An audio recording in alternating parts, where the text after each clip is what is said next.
और आइए 8 बजे की बुलेटिन में सबसे पहले 8 बजे की 18 खबरों का रुख करते हैं। पहली बड़ी खबर, ज्ञानवापी मस्जिद केस में आज 3 मामलों में सुनवाई होनी है। वाराणसी जिला कोर्ट सुबह 11 बजे के बाद 3 मामलों में सुनवाई करेगा।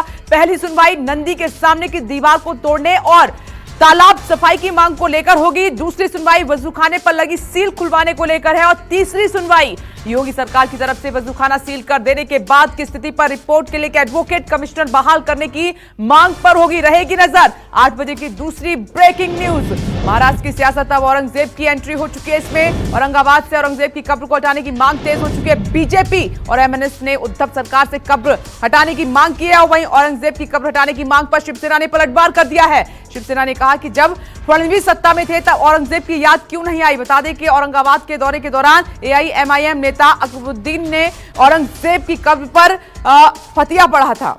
आगे बढ़ते हैं, तीसरी बड़ी खबर का रुख कर लेते हैं। महाराष्ट्र नवनिर्माण सेना के प्रमुख राज ठाकरे आज से पुणे के 2 दिन के दौरे पर हैं और इस दौरान वो पुणे में कार्यकर्ताओं से मुलाकात भी करेंगे। साथ ही खबर बड़ी यह है कि राज ठाकरे 21 मई को पुणे में बड़ी रैली कर सकते हैं। एमएनएस ने पुणे पुलिस से रैली की इजाजत मांगी है। बता दें राज ठाकरे जून के पहले सप्ताह में अयोध्या दौरा भी करने वाले हैं। आगे बढ़ते हैं, चौथी बड़ी खबर का रुख कर लेते हैं।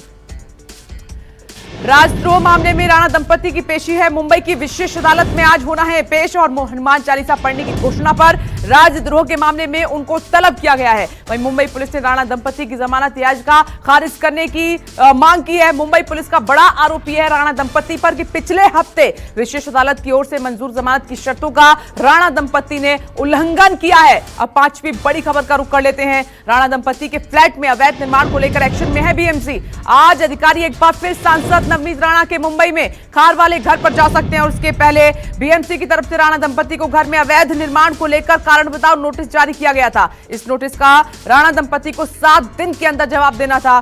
7 दिन का समय पूरा हो चुका है। ऐसे में बीएमसी के अधिकारी आगे की कार्रवाई कर सकते हैं। अब छठी खबर का रुख कर लेते हैं। अन्ना हजारे ने लोकायुक्त कानून को लेकर आंदोलन की चेतावनी दी है। बड़ी खबर, 9 अगस्त से अन्ना हजारे रालेगण सिद्धि से आंदोलन की शुरुआत करेंगे और यह आंदोलन महाराष्ट्र के 35 जिलों और 200 तहसीलों में होगा, जिसको लेकर अन्ना ने सीएम उद्धव ठाकरे को पत्र लिखा और उन्होंने कहा कि आपने अपना वादा पूरा नहीं किया। मैंने आपको 12 बार पत्र लिखा, फिर भी आपने कोई जवाब नहीं दिया। ना चाहते हुए भी मुझे आंदोलन करना पड़ रहा है। और 7वीं ब्रेकिंग न्यूज 8 बजे की, उदयपुर चिंतन शिविर एजेंडे पर कांग्रेस की अहम बैठक। दिल्ली के कांग्रेस दफ्तर में दोपहर बाद यह बैठक होगी और यह बैठक केसी वेणुगोपाल की अध्यक्षता में होगी, जिसमें कांग्रेस के महासचिव शामिल होंगे।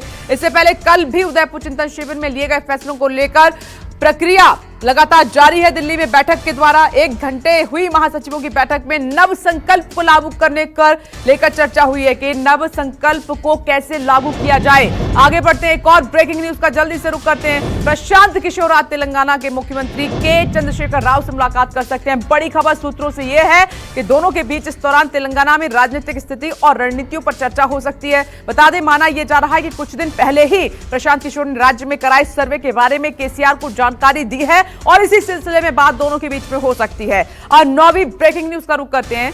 दिल्ली पुलिस के कमिश्नर राकेश अस्थाना की नियुक्ति को चुनौती देने वाली याचिका पर आज सुनवाई। सुप्रीम कोर्ट 11 बजे के बाद मामले की सुनवाई करेगा। बता दें, एडवोकेट प्रशांत भूषण ने राकेश अस्थाना की नियुक्ति को चुनौती देने वाली याचिका पर जल्द सुनवाई करने की मांग की है। अब 10वीं बड़ी खबर 8 बजे की, एक और ब्रेकिंग न्यूज जो आ रही है कश्मीर से। कश्मीर के बारामूला में आतंकियों की कायराना करतूत सामने आई है। शराब की दुकान पर आतंकियों ने ग्रेनेड से हमला किया है और आतंकी हमले में 1 की मौत हो गई जबकि 3 लोग घायल हैं। अस्पताल में उनका इलाज जारी है। सुरक्षा बलों ने इलाके को घेर कर हमलावरों की तलाश को काफी तेज कर दिया है। बता दें कि आतंकी खरीदार के रूप में वाइन शॉप में दाखिल हुए और ग्रेनेड फेंककर वहां से अचानक से फरार हो गए। अब 11वीं ब्रेकिंग न्यूज की ओर बढ़ते हैं। नवीन श्रीवास्तव नेपाल में भारत के नए राजदूत होंगे। श्रीवास्तव 1993 बैच के भारतीय विदेश सेवा के अधिकारी हैं। नवीन जल्द ही अपना कार्यभार संभाल सकते हैं। इस कदम को चीन से निपटने के लिए बेहद अहम रणनीति के तहत माना जा रहा है। नवीन श्रीवास्तव विदेश मंत्रालय की ईस्ट एशिया डिवीजन के प्रमुख रहे हैं। अब 8 बजे की 12वीं ब्रेकिंग न्यूज आपकी टीवी स्क्रीन पर रुख करते हैं।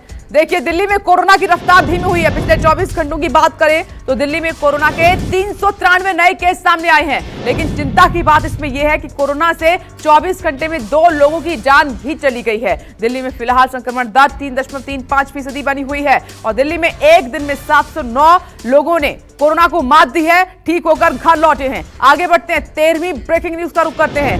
भारतीय किसान यूनियन की आज हरियाणा के करनाल में एक बैठक होने जा रही है, जिसमें 7 से 8 राज्यों के किसान शामिल होंगे। और इससे पहले एसकेएम नेता राकेश टिकैत ने कहा था कि संगठन को जो भी लोग छोड़कर जा रहे हैं उनका भारतीय किसान यूनियन संगठन से कोई संबंध नहीं है। साथ ही उन्होंने यह भी कहा कि हमारा जो रजिस्ट्रेशन है वो भारतीय किसान यूनियन के नाम से है। उन लोगों ने भारतीय किसान यूनियन राजनीतिक के नाम से संगठन बनाया है। हमारे बायलॉज में यह है कि हम कोई चुनाव नहीं लड़ेंगे। अब चौथी बड़ी खबर का जल्दी से रुख करते हैं। असम में बाढ़ और बारिश का कहर लगातार जारी है। असम के 24 जिले भीषण बाढ़ की चपेट में हैं। इस वक्त 2 लाख से ज्यादा लोग प्रभावित हैं। असम में बाढ़ और लैंडस्लाइड की वजह से अब तक 7 लोगों की जान जा चुकी है। और दीमा, हसाओ, कछार, चराइदेव, दरांग, धेमाजी और डिब्रूगढ़ जिले से सबसे ज्यादा प्रभावित तस्वीरें आ रही हैं। बाढ़ की वजह से कई इलाके जलमग्न हो चुके हैं। सड़कें, रेलवे ट्रैक सब पर पानी भरा हुआ है। बाढ़ के कारण कई गांव का मुख्य हिस्सों से संपर्क पूरी तरीके से टूट चुका है। बाढ़ से बचने के लिए लोग सुरक्षित जगहों पर कैसे जा रहे हैं, तस्वीरों में आप देख ही सकते हैं। जिंदगी पूरी तरीके से पानी में है। आगे बढ़ते हैं। आंध्र प्रदेश से बड़ी खबर यह है कि मरकापुरम में दर्दनाक सड़क हादसा हुआ है। यहां पेट्रोल टैंकर और कार में भीषण टक्कर हो गई और इस भिड़ंत के बाद गाड़ियों में आग लग गई, जिसमें 3 लोगों की जिंदा जलने से मौत हो गई है। बताया यह भी जा रहा है कि टक्कर इतनी जोरदार थी कि कई किलोमीटर तक धमाके की आवाज साफ तौर पर सुनाई दी। आज 16वीं बड़ी खबर पर नजर डालते हैं। मथुरा में यमुना एक्सप्रेसवे पर भीषण सड़क हादसा सामने आया है, जहां बस और ट्रक में भीषण टक्कर हुई है।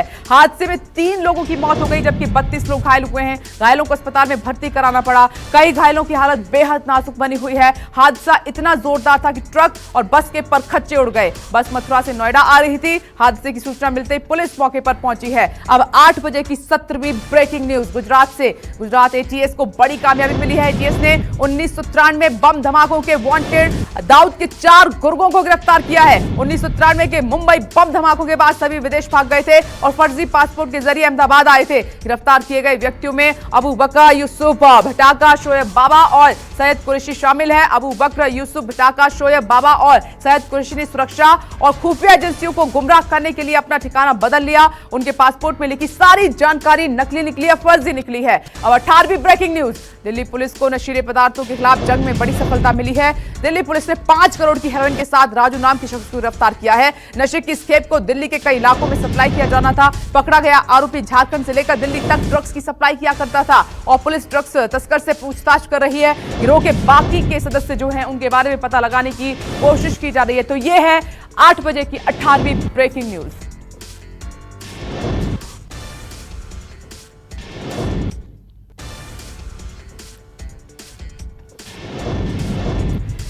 दिल्ली पुलिस को बड़ी सफलता मिली है। ये 8 बजे की 18वीं ब्रेकिंग न्यूज है। 5 करोड़ की हेरोइन समेत तस्कर गिरफ्तार कर लिया गया है। इससे पूछताछ लगातार जारी है। साथ ही बड़ी खबर यह है कि इस सदस्य के साथ और कौन कौन लोग जुड़े हुए हैं, गिरोह कितना बड़ा है, तार कहां कहां तक जुड़े हुए हैं, इस बारे में लगातार जांच पड़ताल की जा रही है।